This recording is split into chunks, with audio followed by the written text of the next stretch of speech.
सजरा क्या होता है। जैसा कि दोस्तों हमने अपनी पहली वीडियो में जाना था कि कैसे एक जमाबंदी खसरा किला खेवट का निर्धारण किया जाता है, और वहां पर हमने जाना था कि मुरब्बा नंबर क्या होता है। तो भारत या पाकिस्तान के अंतर्गत कृषि योग्य भूमि को 25 एकड़ प्रति हिस्से के हिसाब से बांटा गया है, और इस प्रकार इस प्रति हिस्से को मुरब्बा कहा गया है।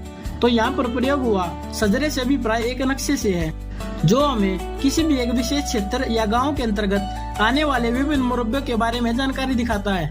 और किसी भी गांव के अंतर्गत जितने भी मुरब्बे होते हैं, उस मुरब्बों का एक मानचित्र तैयार किया जाता है, जिसे सजरा कहा जाता है। आमतौर पर जब भी कोई व्यक्ति बैंक से लोन प्राप्त करने के लिए जाता है, और यदि वह व्यक्ति बैंक को अपनी जमाबंदी वाली जमीन प्रदान करता है, तो कभी कभार बैंक उस जमीन को पहचानने के लिए सजरा रिपोर्ट मांग लेता है।